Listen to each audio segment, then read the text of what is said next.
Hola, hola, ¿qué tal? Napo, primero que nada, gracias por la invitación, Alexis, Jorge Diego. Muy feliz de estar acá y de poder contarles un poco la experiencia desde mi lado, que vengo de lejos, vengo de Chile. Y de esto del diseño, que los veo a todos ustedes muy jóvenes, motivados, lo que me parece muy bien y muy inspirador a la vez. O sea, uno intenta de que lo que uno hace sea inspirador para ustedes, pero para mí, verlo a todos ustedes juntos y así entusiasmados es muy inspirador también. Entonces, partir por eso, por agradecer la instancia de poder compartir con ustedes. Es la segunda vez que me toca estar en México durante el año. Estuve en junio haciendo otro workshop en donde conocí México, conocí la gente, son gente muy linda y nada, espero que de aquí para adelante podamos generar una relación que se extienda por el tiempo.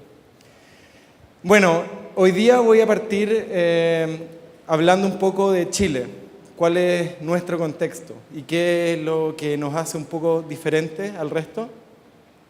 Somos un país que está en el extremo sur del planeta, estamos realmente en el fondo del hemisferio sur, cosa que puede ser visto como una desventaja. Muchas veces exportar es complejo e importar también es complejo, es caro, pero a la vez es una ventaja lo que nos hace, porque nos hace tener una visión particular del mundo. Voy a partir hablando un poco de las culturas originales de Chile, que son nuestro antecedente, o sea, lo que hoy día hacemos en términos de diseño no es gratuito, hay cierta información que proviene desde el lugar donde venimos y desde las culturas originales que existen en mi país.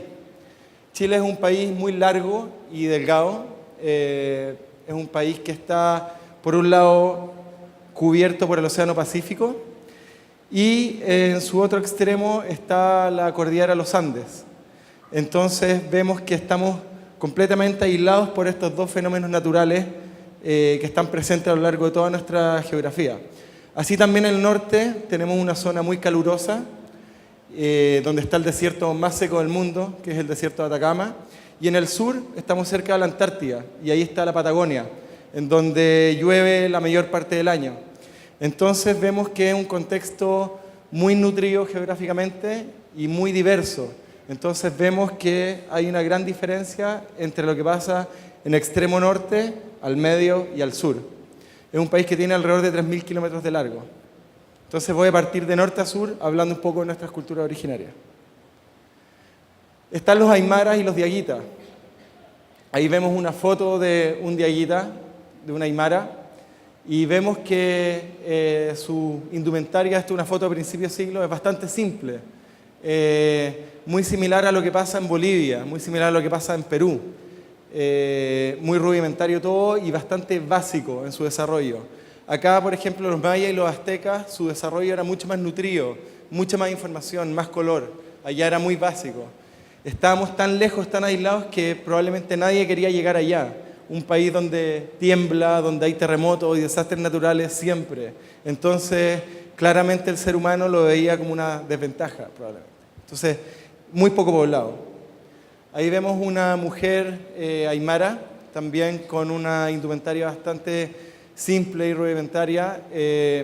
Vemos que sus tonalidades son bastante ocres y bastante más vivas, a pesar de que no son muy vivas en términos de colores, es más vivo de lo que podemos ver en las culturas que están más al sur.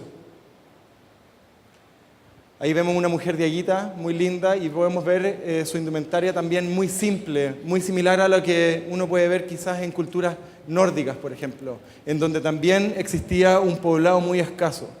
O sea, en los países del norte de Europa también el clima es extremo, la geografía es compleja y la población es muy escasa.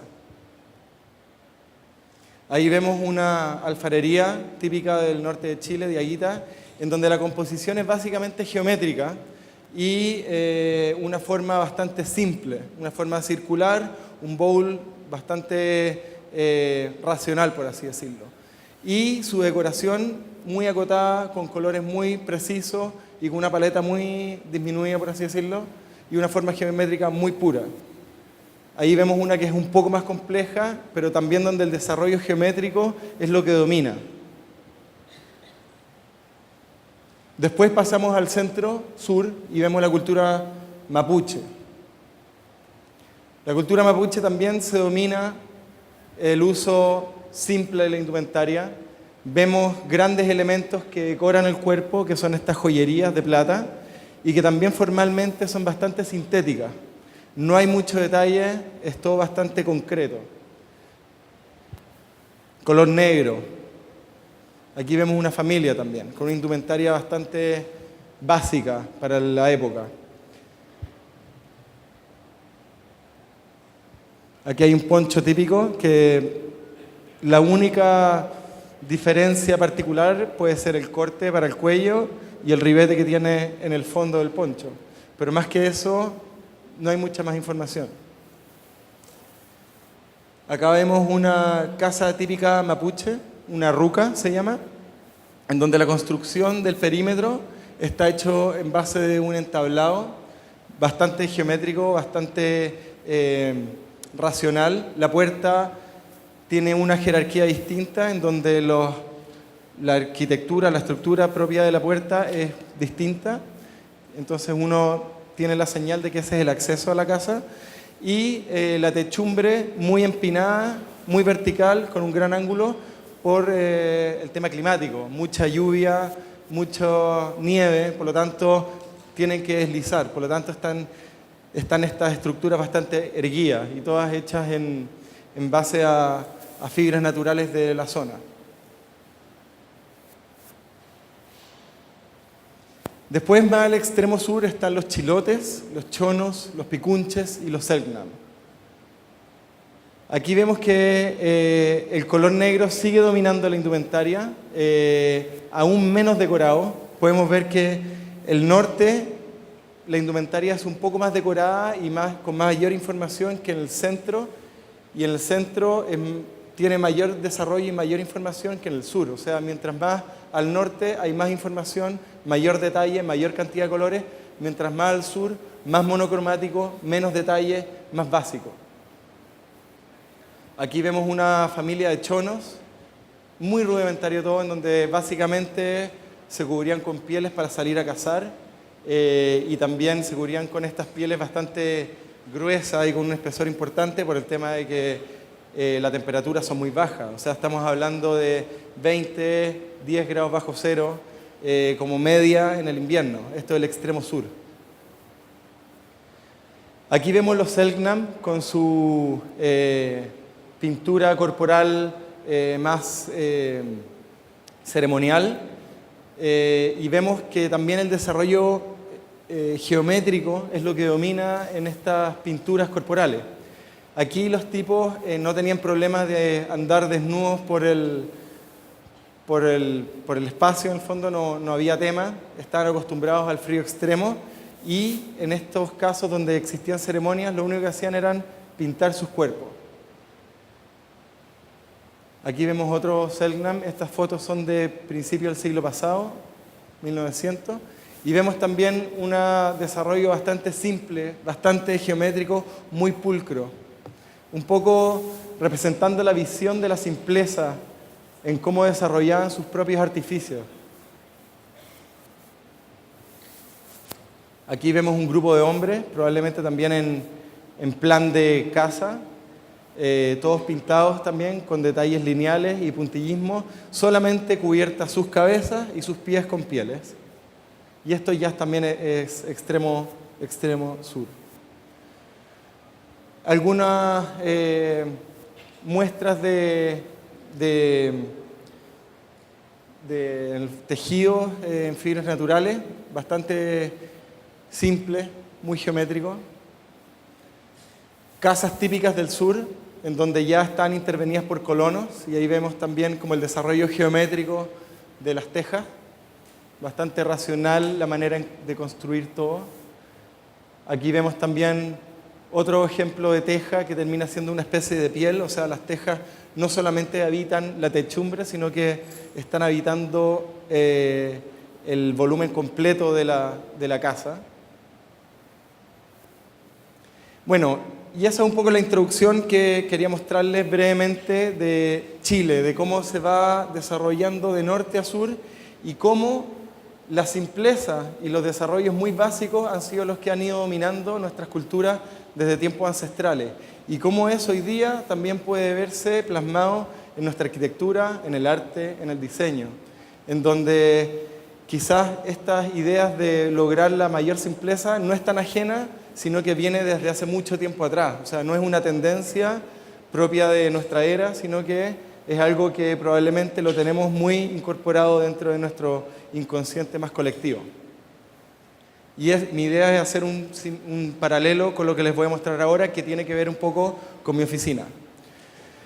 Mi oficina se llama Bravo, la fundamos hace 10 años y es una estructura familiar.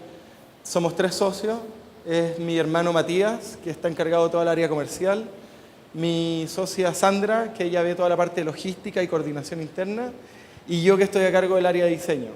Es una oficina que nace hace 10 años, que nace a partir de la visión de una oportunidad, en donde vemos que en Chile, por ahí por el año 2004, había una oferta importante en muebles de diseño, de alto diseño, pero muy caro, en donde era complicado llegar a un mercado importante. Y por otro lado, había muebles que estaban al alcance de uno, pero que carecían de propuesta de diseño y también carecían de una lógica de pensamiento local. Entonces dijimos, ¿por qué no generar una oferta que vaya en la mitad? Es decir, que no sea del alto costo de los muebles italianos, nórdicos, europeos o de Norteamérica, y que tampoco sea el mueble barato, escaso en diseño y que tampoco comunica nada. O sea, había una brecha importante y que se podía cubrir. Y ahí es cuando nace nuestra oficina, particularmente con un foco que era el desarrollo de mobiliario, que ahí vimos que había una oportunidad importante. Entonces voy a partir un poco desde atrás hacia adelante con los muebles y hablando un poco de cuáles son nuestros antecedentes, cuál es nuestra filosofía también de diseño. Por un lado está la sustentabilidad, o sea, todo es un término que está muy en boca de todos, pero vemos que la sustentabilidad no solamente va dentro de una lógica medioambiental, sino que vemos que la sustentabilidad es una especie de triángulo que se compone de sustentabilidad social, económica, cultural y también la medioambiental. En ese sentido vemos que la sustentabilidad social a través del diseño se puede desarrollar a través del vínculo que existe en cualquier tipo de proyecto en donde hay una cadena colaborativa con distintos actores. Yo probablemente con algún proyecto voy a tener que trabajar con un artesano y ahí yo me voy a colaborar con él, nos vamos a conocer y probablemente vamos a generar un vínculo. Y ahí se cumple con esa cuota de sustentabilidad social, en donde aparece una cadena interesante de distintos actores que se van vinculando a través de un proceso de diseño. La económica, claramente porque es un vehículo para poder sustentar nuestras vidas y para poder batirnos mes a mes a través de proyectos de diseño y que esto sí sea algo interesante comercialmente tanto para los diseñadores como para los productores y para otra gente que también está en la cadena productiva. Cultural también porque nos preocupamos de que cada uno de nuestros diseños y de nuestros proyectos puedan manifestar la visión que nosotros tenemos como elementos particulares que vivimos en un lugar tan particular, valga la redundancia, como Chile. Y que estos elementos, estos diseños, sí puedan ser un vehículo que manifiestan un poco la cultura de nuestro país, de nuestro territorio.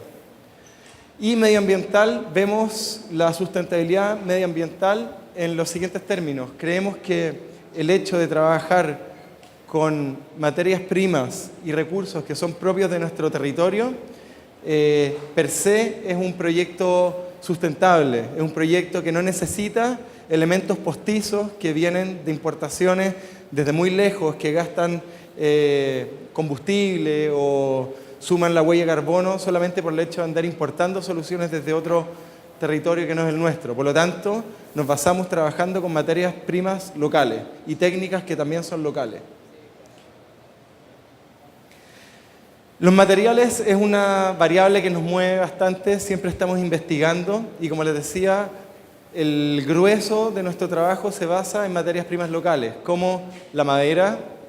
Tenemos un vasto campo de bosques en el sur de la Patagonia, en donde hay maderas de muy buena calidad, muy propias para el desarrollo del mobiliario, muy estables y muy particulares. Son maderas que por lo general son endémicas y no se reproducen en otros lados.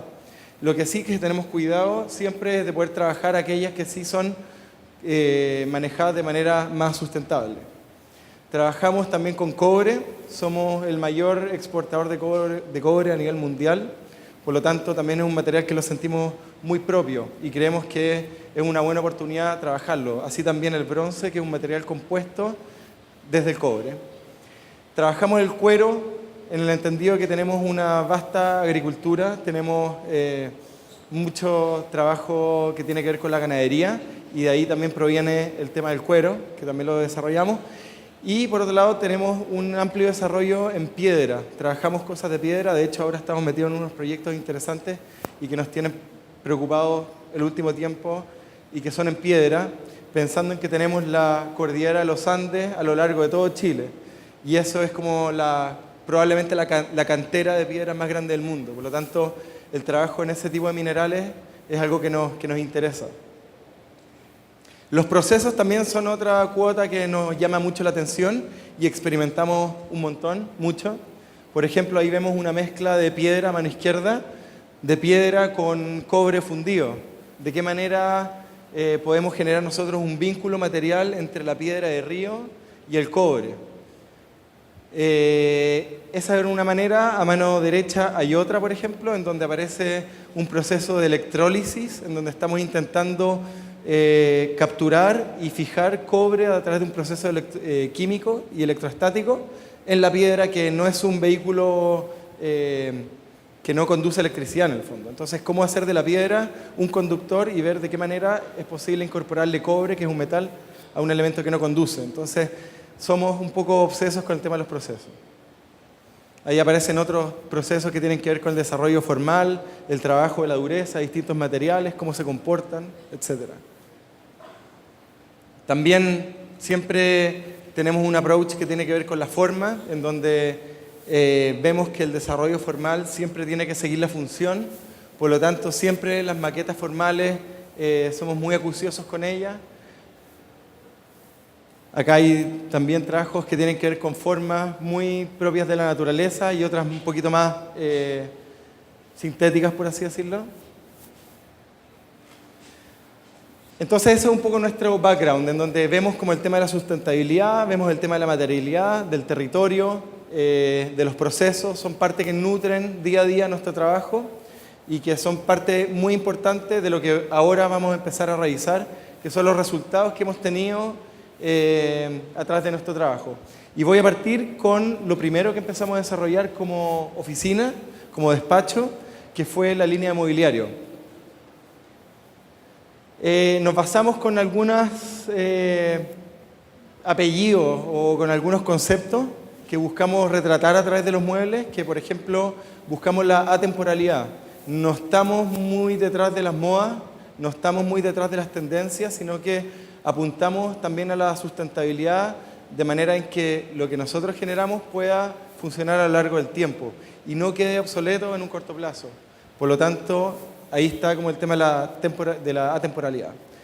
Siempre buscamos soluciones simples, trabajar con materialidades nobles y de nuestro territorio, que nuestras soluciones sean prácticas y funcionales. Esos son un poco los conceptos que nos mueven a través del diseño y en este caso particular a través del mobiliario. Voy a partir con la silla domínica, que es una silla que se desarrolló en 2006, que lo que busca esta silla es un desarrollo estructural muy simple, generar un elemento lo más liviano y esbelto posible a través de una estructura también muy sencilla. Es una silla que fue pensada para que se desarrollara completamente a mano y que fuese desarrollada a través de una carpintería básica. Es decir, no necesitar al mejor carpintero, al mejor ebanista para poder desarrollar este mueble, porque tampoco tenemos los mejores carpinteros. Tenemos carpintería muy básica, muy rudimentaria, por lo tanto, la idea era generar una silla que se viera muy bien desarrollada a través de una carpintería, llámese básica. Hay un énfasis también en las estructuras muy livianas, muy esbeltas, como trabajar un poco lo mínimo, cómo a través de la mínima estructura, los espesores menores, poder levantar esta silla y hacer que funcione. Es una silla que está hecha completamente en lenga, que es una madera del sur de Chile, de la Patagonia, que es una madera que combina muy bien la dureza y la flexibilidad, por lo tanto es muy apropiada para el desarrollo mobiliario. Y está hecha completamente a mano y no tiene ningún tipo de tornillo ni elemento metálico, sino que es todo uniones secas, y también está hecho con tarugos y solamente pegamento. Ahí vemos como hay un detalle del larguero que va por debajo, en donde se ven como los tarugos y el anclaje de la pata delantera, con ese detalle como en donde se delata un poco la construcción del propio elemento. Después voy a seguir con este mueble, que es un mueble de almacenamiento, que la particularidad que tiene este mueble es que persigue una obsesión nuestra, que creemos que el hecho de incorporar sistemas que no son propios del diseño de uno a un diseño, en el fondo creemos que el sistema es la negación del diseño. En el minuto que uno como diseñador necesita incorporar un sistema ajeno, creemos que el diseño no se está haciendo cargo de su propio problema. Entonces, es ahí donde tenemos la visión de que el diseño, el origen del diseño, el diseño en sí tiene que incorporar los sistemas y no necesariamente incorporar elementos ajenos. Por ejemplo, aquí se ve en el tirador, que es algo que uno puede ver muy recurrentemente ahora, que no necesitar de un asa o un tirador metálico que lo diseñó quizás otra persona en otro lugar y que no tiene nada que ver con mi concepción del diseño. Entonces, ¿cómo hacer de que el mismo diseño se haga cargo de ese problema que es abrir la puerta? O así también el sistema de las correderas de las puertas, que no sea un sistema postizo incorporado, sino que sea quizás un detalle de la puerta y del cuerpo del mueble el que hace que eso funcione así. Entonces, esa es nuestra visión, de que el sistema finalmente viene a tapar un problema que no puede solucionar el diseño. Y hay otra particularidad que tiene las puertas pintadas. Creo que es el único mueble que incorpora una materialidad completamente sintética dentro de nuestro catálogo. Entonces, también quiere decir de que no somos completamente obsesivos con el trabajo de las materialidades únicamente nobles, sino que también tenemos la capacidad de abrirnos, a veces, en ciertos casos, a incorporar otros materiales que no necesariamente son endémicos, son territoriales o son nobles de nuestro país. Acá aparece otro mueble que, si bien no es que incorpore un sistema, es un sistema. Es un mueble que funciona con módulos, que se basa, que un mueble no es un mueble monolítico, sino que es un mueble sistemático. Es un sistema en sí que se apoya, se desarma, se rearma, se ubica y se reubica en distintos lugares. Y lo bueno es que tiene la capacidad de tomar distintas formas y adaptarse a distintos espacios. Es un mueble que está hecho en madera natural, por lo tanto es completamente renovable en el tiempo, o sea, uno lo puede lijar y volver a lijar y así en el tiempo, y no va a morir, no es un plywood, no es una madera enchapada. Y lo otro es que también es inteligente en el sentido que se readapta a las condiciones del espacio. O sea, yo me puedo mudar a otro lugar y el mueble me acompaña y lo puedo reubicar en un mismo lugar o en distintos, o de manera vertical o horizontal. Entonces es un mueble que de manera muy simple reacciona al entorno. Y la particularidad que tiene es que solamente tiene una cara inclinada, y esa cara inclinada tiene un propósito estructural, que es que así como los borrachitos se apoyan entre ellos y generan una menor fuerza, estos muebles también en sus caras inclinadas también se pueden apoyar y necesitar un menor esfuerzo para generar ese apoyo. Voy a seguir con esta mesa, que es la mesa Dara, que es una mesa del año 2009, que es una mesa bastante menos escultórica que el resto de los muebles, pero se basa en un principio que lo declaró Gerrit Rietveld a principios del siglo pasado, y la Bauhaus, en donde todos conocemos los muebles Luis XV, los muebles tipo pata de león, que finalmente son más una escultura que un mueble en sí. Entonces vemos cómo generar una mesa lo suficientemente atractiva y estética visualmente y que también sea muy funcional a través de espesores y calibres de madera que vienen por defecto en los aserraderos y no tener que intervenirlos demasiado como para poder generar la mesa. Entonces trabajamos con distintos espesores y calibres que van generando una jerarquía en el mueble y que van definiendo su diseño o su arquitectura. Y la solución, finalmente, el resultado es un mueble que es bastante esbelto a pesar de sus líneas completamente ortogonales y, entre comillas, duras. Acá hay otro mueble que es completamente distinto y que es súper escultural. Y que aquí lo que dijimos fue como, ¿cómo podemos hacer un piso, en este caso, un pequeño taburete que tenga todas sus vistas tan atractivas como la principal? O sea, que no tenga solo una vista, sino que todas sus vistas sean lo suficientemente interesantes. Y aparece este mueble en donde lo más interesante finalmente es su estructura. O sea, se basa y se soporta no solamente en principios estructurales gracias a la conformación de la estructura, sino que la estructura visualmente también es el protagonista en este caso.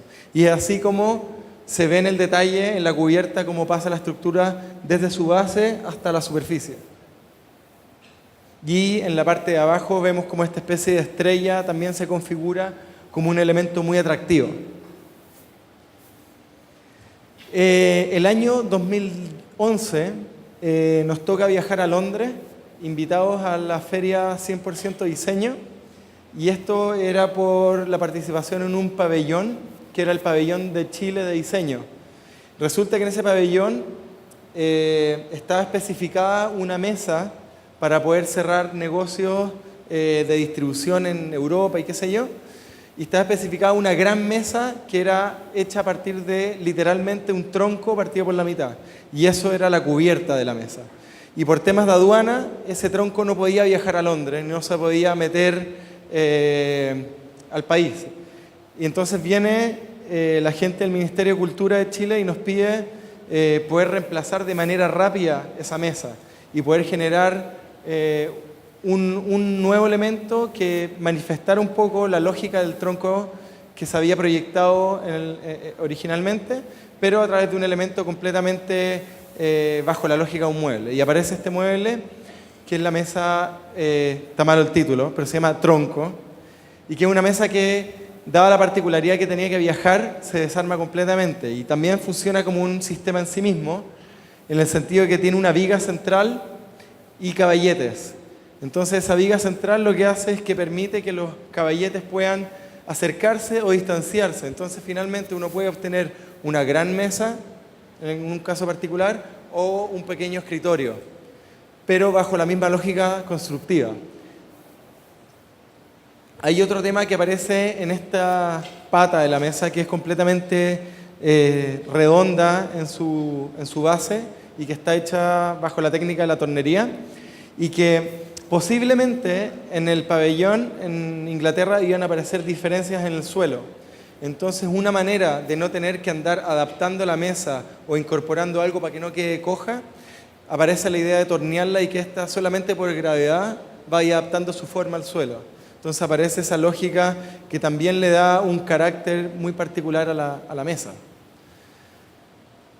Y ahí se ve un poco el detalle de la viga que cruza a través de la cubierta y que funciona como una especie de riel que permite ubicar los soportes en distintos lugares. Había otra lógica que vemos como la cubierta es asimétrica, a diferencia de la mesa que vimos anteriormente, y que la lógica de esa asimetría y esa como forma un poquito más orgánica es como darle mayor dinamismo, tratar de capturar un poco la esencia del tronco, que nunca es perfecto, siempre tiene ciertas direcciones y formas que no son completamente rectas. Y así también, como era una mesa que estaba pensada como en cerrar negocios o en generar vínculos comerciales, también generar esa complicidad y no una relación tan estructurada y frontal como una mesa normal. También, en ese sentido, la mesa es un poquito más baja, tiene 70 centímetros, por lo mismo genera esa situación un poquito más de cercanía. Y está hecha completamente en lenga natural y terminada con aceite de teca, que la teca es una madera muy aceitosa, y lo que resolvieron muy bien los daneses es que le extrajeron la inteligencia a la teca, que era su aceite, para plasmársela a otras maderas. Entonces hoy día uno puede obtener aceite de teca comercialmente de manera muy normal y es posible incorporarla a otras maderas, como robarle la inteligencia a un elemento y traspasársela a otra. Gracias al mueble anterior, en donde primero pasaba que nos empezaron a invitar a muestras y ferias internacionales, nos dimos cuenta que estábamos viajando con muebles que eran muy voluminosos, muy grandes, a pesar de que existía una preocupación y una lógica por disminuir los tamaños y por desmembrar un poco los muebles, aún así llegábamos con precios muy altos a Europa. Entonces pasaba que si bien tenemos una materia prima que es más barata que la que uno encuentra en el mercado europeo y la mano de obra también es más barata, es más económica, el costo de exportación y de moverlos era muy caro, sobre todo porque Chile está ubicado muy lejos.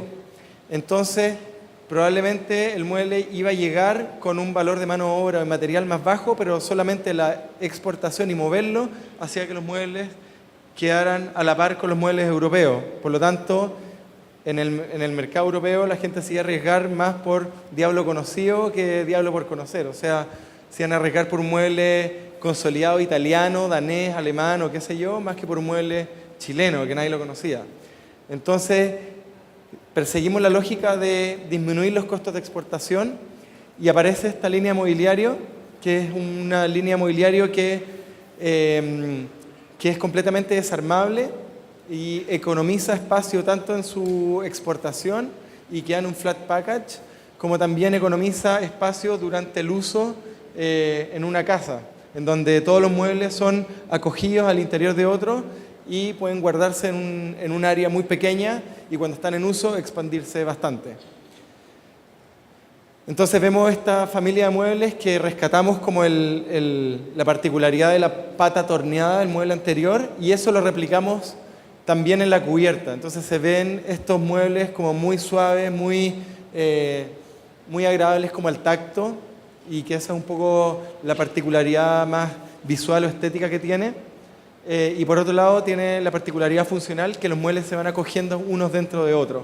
Por eso el nombre de nidos, que se van anidando. Y vemos que con una sola herramienta uno es capaz de armar y desarmar el mueble completo. Es decir, la cubierta es independiente a la viga central, el larguero es independiente a las patas. Y siguiendo un poco la lógica del tema de exportación, como que tuvimos bastante éxito con el tema de los muebles y a la gente generaba interés, también nos seguían invitando a otros lugares.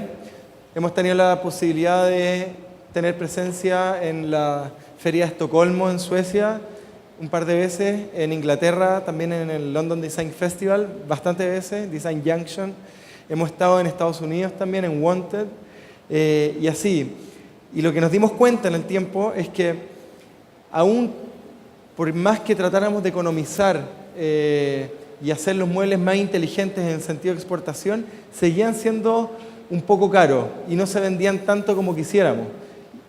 Se vendían, pero nosotros esperamos un poco más.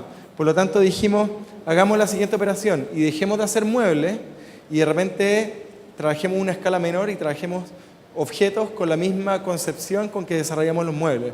O sea, bajo los mismos parámetros y conceptos, trabajemos a una escala menor que no nos castigue tanto la exportación. O sea, por un tema completamente territorial, decidimos desarrollar objetos finalmente. Entonces, dentro de la lógica de objetos, aparece una temática nueva que es el uso interpretable. Todos nuestros muebles tienen un uso particular y muy específico. No así los objetos, como que en el ámbito de los objetos, en donde está tan nutrido, aparece una mayor libertad, en donde uno puede conceptualizar un poquito más allá los objetos. Entonces decidimos hacer objetos en donde el usuario puede decidir qué diablos hacer con ese objeto. O sea, nosotros entregamos un programa acotado, pero el usuario final es el que toma la decisión final de dónde ubicarlo y para qué propósito ubicarlo. Hay un tema que tiene que ver con el material, en donde a través del uso del material intentamos manifestar también la lógica de que venimos de Chile, de un lugar súper particular, como ya les comentaba, y eso lo trabajamos a través del material. Siempre a través de recursos artesanales, es decir, no trabajamos ninguna técnica que no tenga que ver con lo que nosotros nos rodea, y siempre a través de un formato mecánico, artesanal, y siempre buscamos que los objetos cuenten alguna historia. O sea, un objeto que solamente se para por lo funcional, creemos que es un objeto que puede estar medio cojo. Entonces, buscamos que a través de todos estos conceptos, el objeto pueda contar una historia más allá de lo bonito o particular que puede ser en términos formales o funcionales. Y como primer ejemplo de producto aparecen los contenedores La Familia, que valga la redundancia, es una familia de contenedores.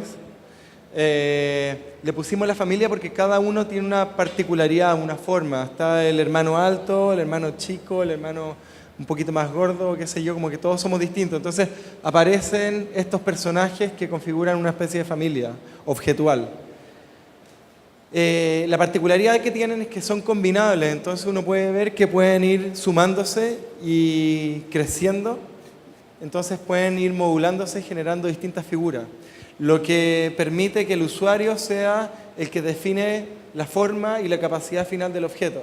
Es decir, el diseñador no es la gran estrella en el tope del iceberg que define la forma, sino que es el usuario mismo el que define cómo quiere ver su objeto y cómo quiere jugar y cómo quiere disponerlo y dónde también.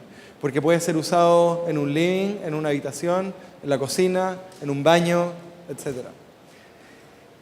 Ahí vemos cómo se van vinculando entre ellos. El vínculo es a través de una lógica del match y hembrado, que aparece en la tapa y en el fondo del contenedor de madera. La tapa es de cobre, que es un material que abunda en el norte de Chile, y la madera es de lenga, que es otro material que abunda, pero en el sur de Chile. Por lo tanto, se convierte en un objeto territorial per se, en donde estamos combinando dos de las materialidades más importantes de nuestra geografía. Hay un esfuerzo también en la capacidad técnica, en donde buscamos los espesores mínimos. Ahí forzamos al artesano a trabajar espesores que sean los mínimos necesarios, pero nunca insuficientes. Es decir, siempre tienen que funcionar, la madera no puede terminar torciéndose o rompiéndose, sino que tiene que ser el mínimo espesor siempre y cuando uno asegure la funcionalidad y que perdure en el tiempo. Hay otro tema que tiene que ver con las tapas. Las tapas originalmente, que son de cobre, estaban pensadas en metal torneado, sólido. Pero resulta que el material sólido y torneado era muy caro, porque era mucho material, mucha pérdida de material por lo demás, y también era muy peligroso. O sea, eso se caía desde la cubierta de la cocina en un pie, por ejemplo, un día en la mañana, a pie descalzo, y era más un arma que una tapa. Entonces, a partir de ese cuestionamiento, tanto del costo como de la función, decidimos cómo investigar y encontramos el proceso del... ¿Hay alguien que me va a ayudar por acá? El proceso del rechazado. Es que estuve hablando recién con un alumno que me explicó que acá se dice rechazado, en Chile se dice repujado. Las tapas están hechas a través de un proceso que es rechazado y son dos piezas. Son dos piezas y que generan una tapa que es vacía en su interior. O sea, son dos piezas que se ensamblan cara A, cara B, y lo que nos hizo eso es que disminuimos el costo de la tapa 10 veces, disminuimos el peso también unas 10 veces, por lo tanto el producto funciona bastante mejor, tanto en términos funcionales como comerciales.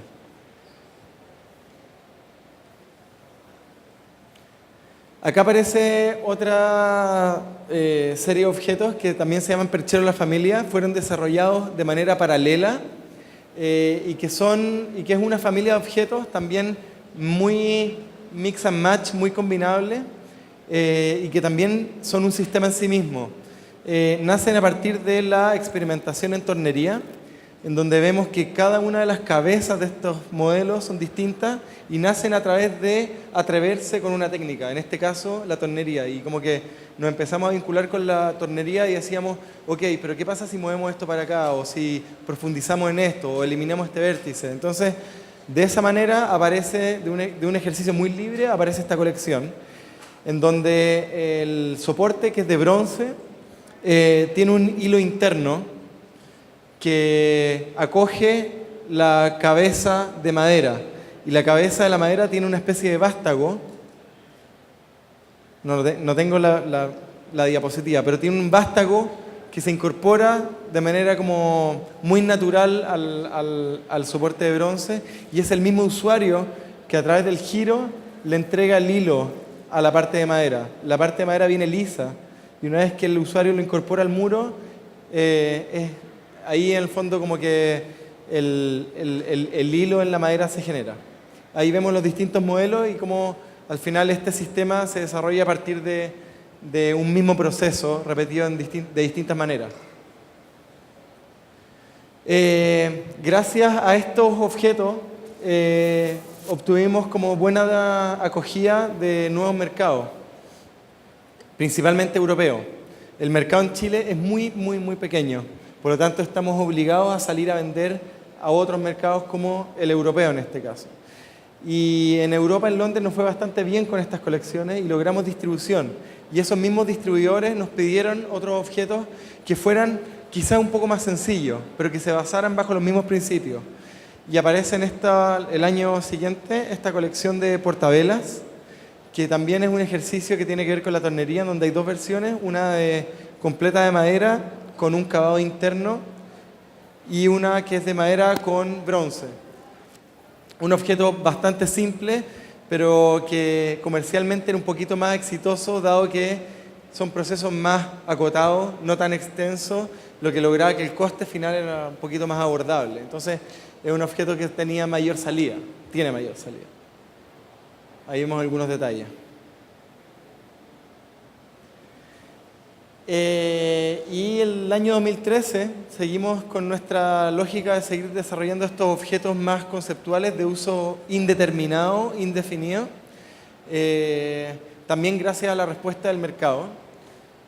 Y aparecen estos serie de contenedores que son 6 modelos que se llaman base, y que la particularidad de estos objetos es que tienen 2 capas. Vemos que a mano derecha aparece el contenedor, el que es más vertical, que está configurado a través de una capa externa hecha en madera de lenga y una interna hecha en cobre.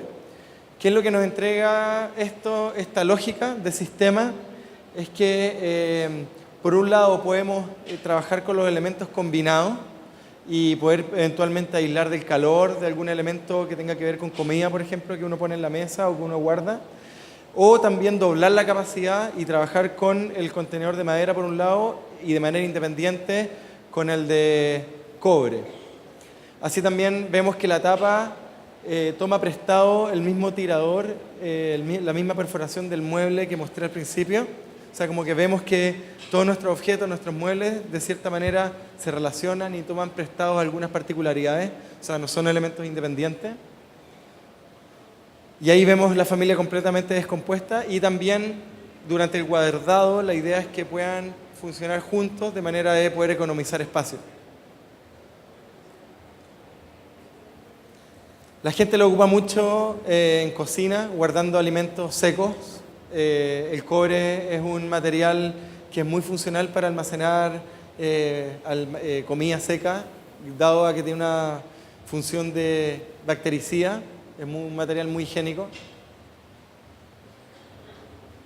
Un ejemplo similar al de los portavelas que mostré antes, hay una distribuidora en Chile que se llama Departamento 51, que vende objetos de diseño a un nivel muy masivo.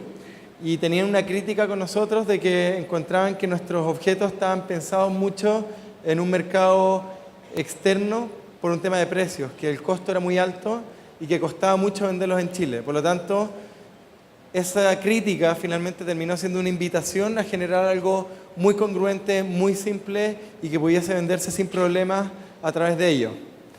Y aparece este también sistema de tablas que finalmente lo que hace es como darle lugar a las cosas. No es una tabla para cortar, sino que es una tabla que más allá de servir para cortar, sirve para ubicar y darle lugar a las cosas, que es como una idea un poco más conceptual de la tabla.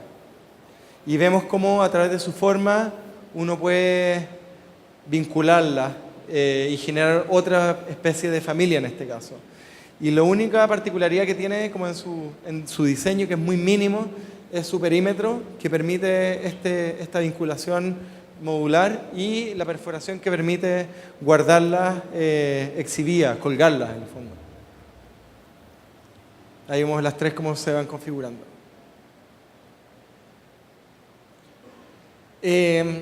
A partir de una inquietud en donde estábamos desarrollando muchos productos a través de la tecnología del torneado, de la técnica del torneado, teníamos mucha merma y mucha pérdida de material. Y veíamos cómo esa se iba a la basura y no se le daba ningún fin específico. Entonces, a partir de esa observación, de esa oportunidad, dijimos, ok, hagámonos cargo de los pequeños residuos y excedentes que tenemos de madera. Y también hagamos algo que no sea algo tan sofisticado, sino que sea algo muy simple y con la menor cantidad de operaciones posible, o sea, con la menor cantidad de recursos productivos posibles. Y aparecen estos mini bowls, mini por el tamaño de la merma, que siempre es muy pequeña, y bowls porque quisimos hacer objetos muy simples que siguieran desarrollando la misma lógica, que es darle lugar a las cosas, que siguieran organizando elementos. Y aparecen esta familia de pequeños contenedores que son de un formato muy chico. O sea, vemos el de formato más pequeño debe aguantar un huevo o algo así. No es más que esto. Y que lo que hace es como generar un objeto que antes el material que estaba destinado para este objeto se iba a la basura. Y hoy día logramos como traducirlo en un nuevo producto, en una nueva línea. Y vemos como también la lógica de generar elementos que se van vinculando por su escala o por su formato o por su forma sigue apareciendo, que es como el tema de generar estas colecciones. Y son elementos muy sencillos, tampoco queríamos hacer algo muy complejo, sino que a través de una sola operación, que era el torneado, hacer aparecer un producto terminado.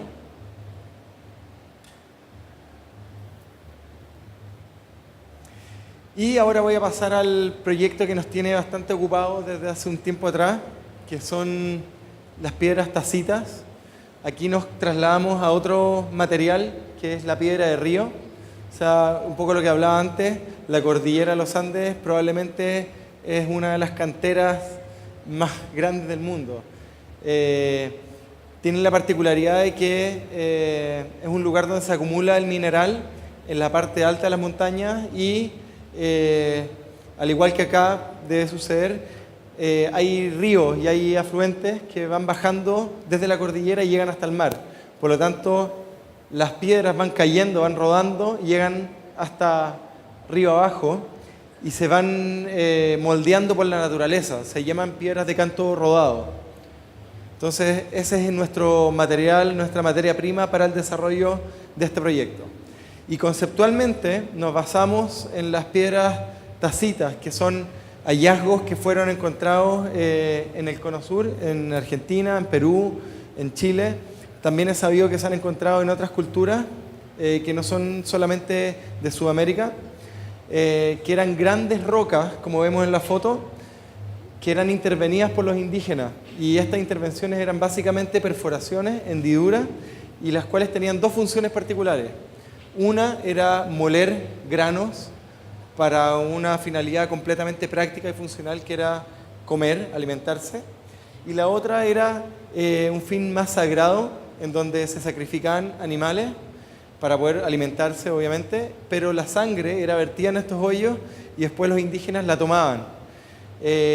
Una vez que la tomaban, imagínense lo energético, lo vigoroso que era ese tomar sangre. Entonces ellos sentían que se conectaban con dioses. En el fondo es como que nos tomemos varias Red Bull al hilo y como que nos sintamos un poquito más poderosos. Entonces, es una historia muy linda en donde tiene un fin práctico y un fin más conceptual, más sagrado. Y por otro lado, lo cruzamos con otra piedra, con otro tipo de piedras que son piedras intervenidas también por indígenas locales, que son las piedras horadadas. Que estas piedras no tienen no se ha identificado un uso particular. Se dice que su finalidad era la agricultura y también se dice que, por otro lado, que su finalidad podían ser armas para poder defenderse.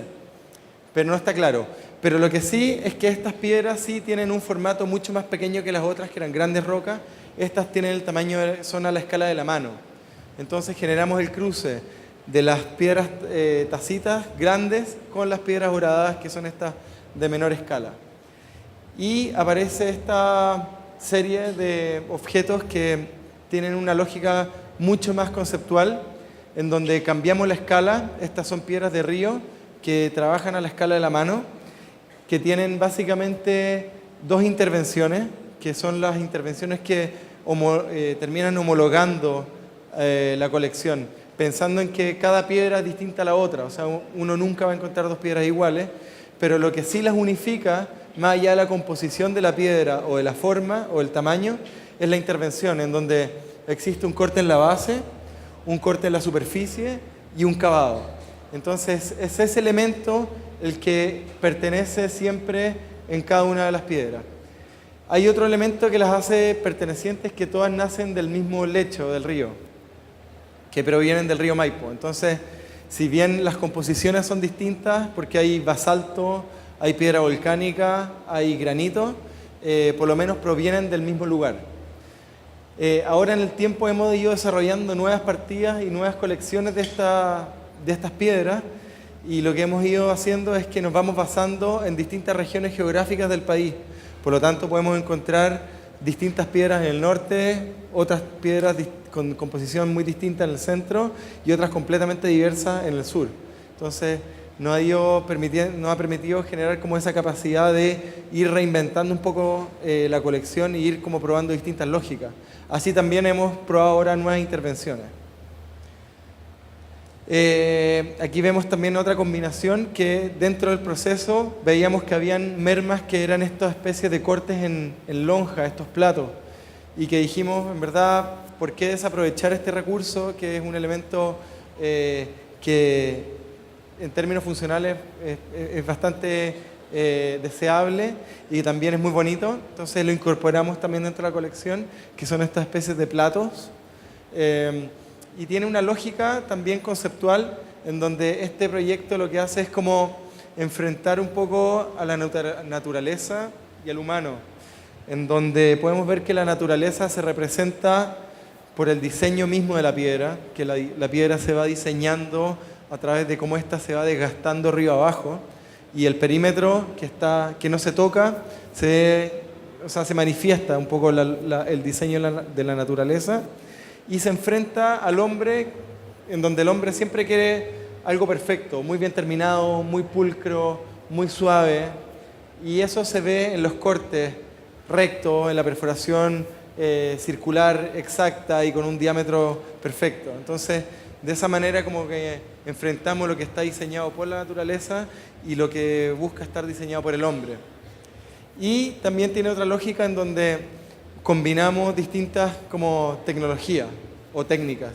Aquí se combinan nuevas tecnologías, por ejemplo, los cortes están hechos con chorro de agua, que es como una tecnología un poquito más nueva, y las cavidades están hechas en combinación con herramientas diamantadas y también técnicas completamente manuales. Entonces, también hay una historia interesante que tiene que ver con la mezcla de técnicas y tecnología en cómo este objeto aparece y cómo se desarrolla. Ahí otra vista. Y ahora la próxima semana, de hecho, inauguramos, se va a exponer una nueva colección de estas piedras, en donde ya la intervención, si bien sigue siendo bastante simple, se modifica porque estamos trabajando distintos ángulos, los cortes también difieren, no son solamente paralelos con respecto al piso. Entonces es como un recurso que creemos que es como inagotable. O sea, así como Isamu Noguchi en su tiempo desarrolló muchas cosas en piedra y a través de muy pocas operaciones y recursos logró desarrollar una carrera muy larga en un trabajo parecido a eso, creemos que nosotros podríamos eventualmente trabajar un buen tiempo en esto bajo técnicas y una lógica bastante simple en términos de producción y con el mismo material. Eso, creo que con eso puedo cerrar un poco la conversa y nada, creo que esa es un poco la trayectoria que ha tenido el estudio desde su inicio hace 10 años, comenzando con los muebles y terminando con estos objetos que tienen una lógica súper conceptual. Ahora, no es que nosotros hayamos dejado de hacer muebles, sino que son canales que van avanzando en paralelo, solamente que el último tiempo nos ha tenido más ocupado este tipo de proyectos en términos creativos más que los muebles que fueron los que generaron como el inicio del despacho. Eso.